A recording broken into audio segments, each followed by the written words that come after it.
Salam keadilan. Baik, berjumpa lagi dengan kami, Kantor Hukum Esa Gumai and Partner. Kami adalah advokat, pengacara, dan konsultan hukum. Hari ini saya akan membahas tentang permasalahan perceraian. Banyak sekali yang bertanya, Pak, bagaimana sih jika pihak suami atau pihak istri tidak mau bercerai? Apakah bisa, Pak, saya mengajukan gugatan ke pengadilan? Baik, akan saya jawab pertanyaan tersebut. Yang pertama, perceraian tidak perlu memerlukan izin dari suami atau istri. Jika yang mengajukan istri, apabila suami tidak menyetujui, itu tetap bisa. Tetapi dengan syarat-syarat sebagai berikut. 1. Apabila suami sudah tidak memberikan nafkah lahir batin selama 3 bulan berturut-turut. Yang kedua, apabila suami melakukan kekerasan fisik maupun verbal. Yang ketiga, apabila suami sudah berkata-kata kasar. Itu sudah bisa untuk mengajukan gugatan ke pengadilan agama bagi yang muslim. Tetapi apabila bagi yang non-muslim, itu bisa mengajukan perceraian ke pengadilan negeri setempat.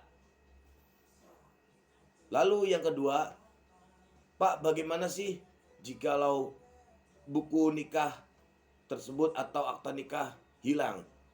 Baik, akan saya jawab.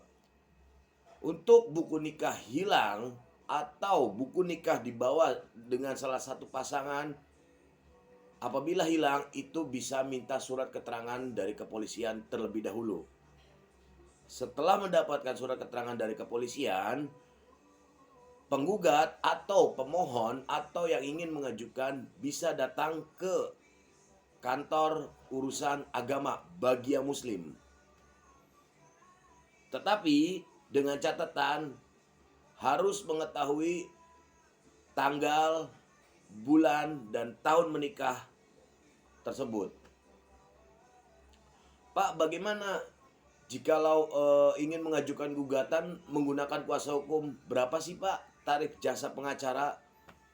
Untuk tarif jasa pengacara itu relatif dan berbeda-beda. Sifatnya itu privasi.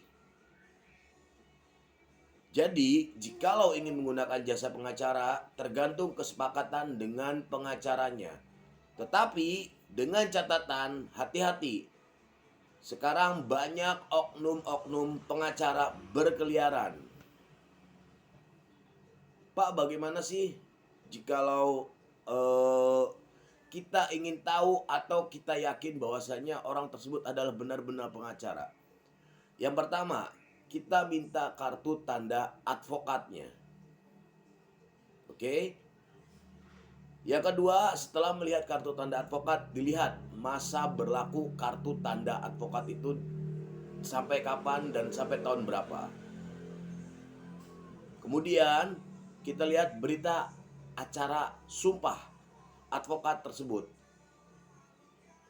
Sampai di sini itu sudah fix jikalau semua itu ditunjukkan oleh advokat tersebut itu betul-betul advokat atau pengacara. Oke, baik ya. Sudah saya jelaskan. Lalu selanjutnya, hati-hati dengan pihak-pihak atau orang-orang yang menawarkan akte cerai tanpa melalui proses persidangan. Kenapa saya mengatakan demikian? Banyak saya lihat di media-media sosial, terus kemudian di hal-hal yang pernah saya temukan diketemukan langsung di luaran sana. Kenapa saya bilang harus hati-hati? Yang pertama, tidak ada yang namanya akte cerai tanpa proses ke pengadilan dan tanpa sidang. Jikalau yang bersangkutan masih berada di Indonesia, atau jikalau yang mengajukan, atau jikalau si pemohon masih berada di Indonesia dan menggunakan jasa pengacara, itu tetap harus hadir 1 kali sidang. Yang kedua, Jikalau pemohon atau yang mengajukan berada di luar negeri tetapi menggunakan jasa pengacara, itu baru bisa tanpa hadir sidang sama sekali. Tetapi dengan catatan, jikalau yang bersangkutan atau pemohon berada di luar negeri, pengacara harus membuat surat kuasa untuk menghadiri sidang pertama. Setelah semuanya beres, surat kuasa tersebut dikirimkan ke alamat pemohon atau penggugat tersebut yang berada di luar negeri. Lalu si pemohon atau si penggugat tersebut memberikan alamat lengkap, selengkap-lengkapnya di luar negeri.